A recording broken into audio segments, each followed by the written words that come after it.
Well, the safest way to enjoy fireworks is to go to an organised display where you've got a controlled environment. If you are going to have fireworks in your own garden, then you need to make sure that you've got somebody who's going to be responsible for the fireworks and who's not drinking alcohol. Often accidents can happen when people are handling fireworks after they've had too much to drink. And also follow the instructions very carefully. It's very important to make sure that once you've lit a firework, if it fails to go off, that you don't go back to that firework in case it goes off when you go back to it. You want to make sure that if you've got children that they're supervised at all times and that you're more than the recommended distance away from the lighting zone, that only the person who's lighting the fireworks is close to them and that the crowd is well back. When you go to buy fireworks, it's important that you go to a reputable retailer and you need to look to make sure that the fireworks conform to British Standard 7114, which means that they've passed the standards to show that they're safe. You should avoid any fireworks that don't carry that kite mark.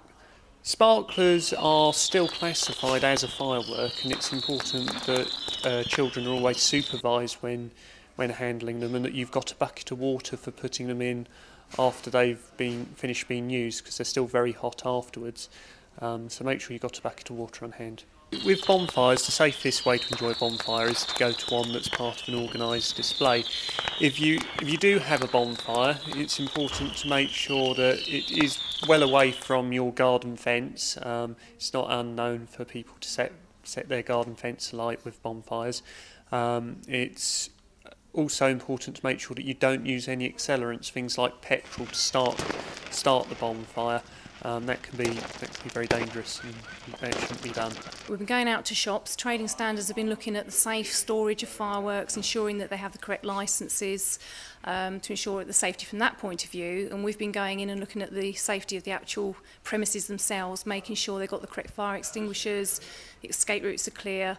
So it's basically a partnership working to make sure that the whole area is going to be safe in relation to fireworks and fire safety. Trading standards are also going to be carrying out spot checks on these premises as well to check for underage sales of fireworks. It's also important to make sure that you don't leave your bonfire unattended, because it can very quickly get out of control, particularly if the wind were to pick up.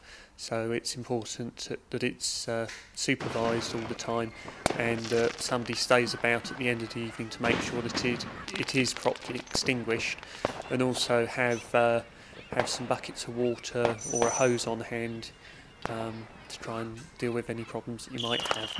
Well, certainly for the shopkeepers, it's very important to make sure they don't sell fireworks to under 18s. That it does go to a responsible adult, because the last thing we want are any incidents of people getting injured or even having things put through letterboxes, for example, because that obviously then increases the danger element as well. So basically for them to just be careful and sell them to responsible adults. It's really important that you do call 999 the moment your bonfire gets out of control, so that the fire crews can come and deal with the situation for you.